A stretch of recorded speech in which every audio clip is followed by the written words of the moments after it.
proud of you, yourself, your game plan, your assistants, for how you guys got all of those backups ready to play, and then it continued through the game. Reek goes down, Hippo goes down. How proud of you of the coaching job that you did, and also how the guys received it. Listen, I'm proud of the way that everybody responded in that situation. Richard Smith, Kevin Cook, who are coaching our linebackers. I mean, I thought they did an excellent job of getting those guys ready. Those guys preparing themselves to be ready for the situation. Amon, who wasn't starting on the game, and then yet he played a majority of the game. Him being able to be prepared and step into that role, I think was a big thing. Nick McLeod's a guy that's kind of done that for us all throughout the season. That's always been there and stepped in and and played well when we've needed him to. So, but I think that's just. I mean, I hate to sound cliche, but that's what this league's about. I mean, that's what we are, and so everything we do is all about developing and preparing, because you never really know when that opportunity is gonna come up. And if we're not doing a great job, look, we've got young coaches, Cannon Matthews, Matt Giordano's doing it, Kevin with the linebackers. Bill Johnson spends a lot of time with the defensive line outside of our normal meeting time. So we do a lot extra with the guys that aren't necessarily expected to play a lot of snaps, because eventually they have to play snaps, and nobody cares.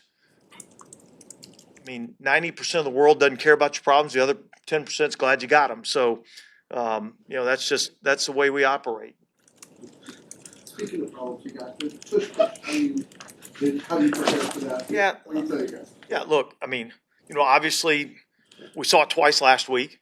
And the thing that makes it even more challenging is that they've got several plays off of it. So it's a tough play to stop. I think this team runs it better than anybody else in the league. I think the best way to defend it is not getting those situations, and trying to create more, third and longer, fourth and longer situations. Keeps them out of those type of situations. But it's certainly it's a difficult play to stop. We've seen defenses go to extremes to try to stop it, laying the guy down, having guys jumping over them. We won't have anybody laying down. Nobody. How about setting him over the top, flag through the air? Yeah. Look, we do have a plan, in place, and we feel like it's a good solid plan in terms of not only trying to stop that play, but all the plays that come off of it, and that's what makes it even more difficult to stop. How would you characterize this week? How would it come back this week? The way CJ has to play.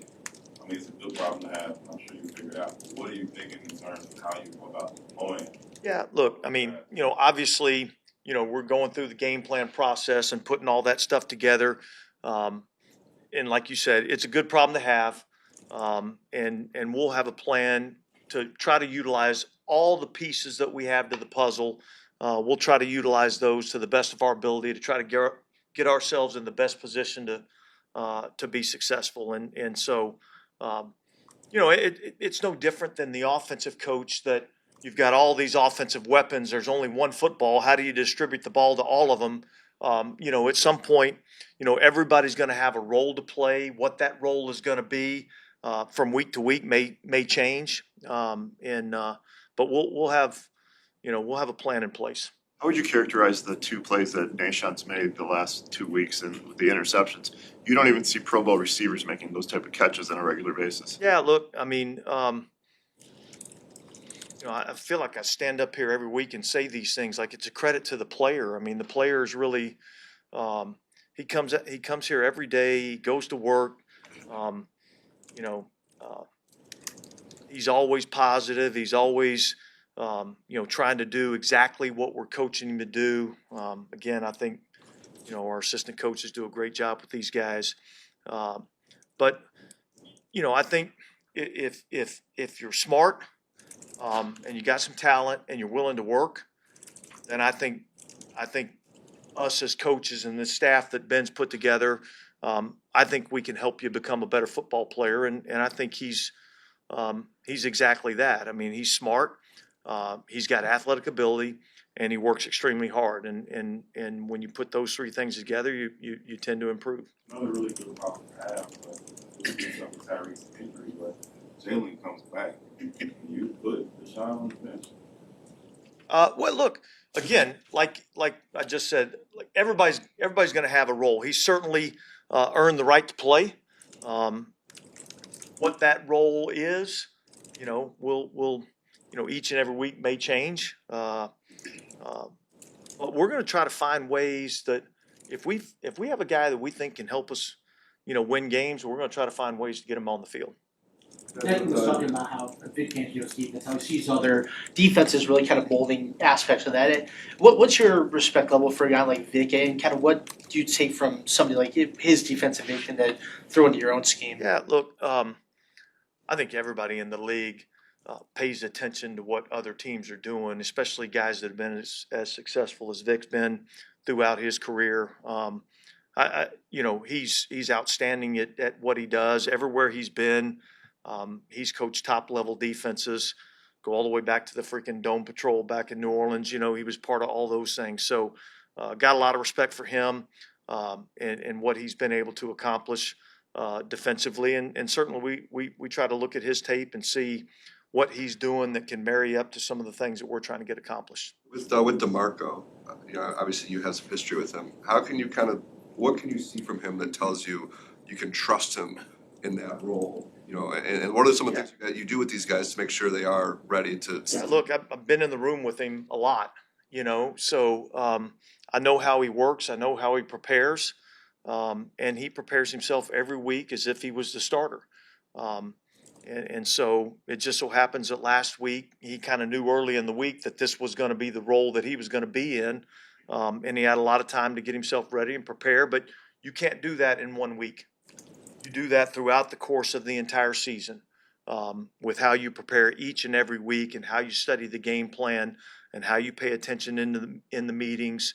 It's a nonstop process. It's not like you just find out on Monday, hey, I'm going to be playing, and here we go. We get ready to play.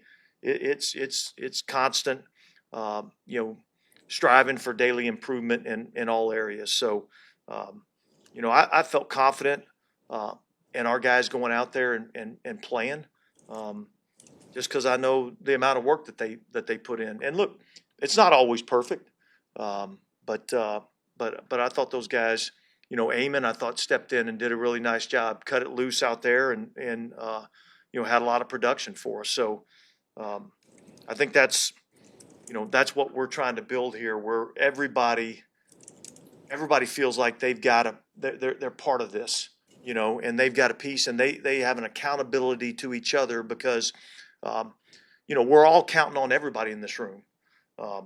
And so, well, not everybody in this room. We're all counting on everybody in this room. But, like, I'm dependent on all these assistant coaches doing a great job and coaching their guys to the best of their ability. They're dependent on their players going out and performing. Each player is dependent upon their teammate to, when they're called upon to go in there and play. And I don't care whether you're the starter, all right, or you're the last guy on the practice squad. You got to come in here every day trying to improve because you never know, you're one hangnail away from being in the game. What do you remember about Saquon last year? Against you guys? Look, here's the thing about Saquon, okay? Every time he touches the ball, he's a threat to go all the way. And that's really kind of how that game played out. I thought we did a pretty good job on him for a majority of the game. He hit one crease, and I think it was 66 yards or something like that, but that was kind of how that game played out. It was a back and forth game, and they are an explosive offense. They have explosive players and guys that can really hurt you both in the passing game and in the running game. And so it's going to take every play you got to be on your P's and Q's, because if you're not, they can take advantage of it. All right, thanks guys.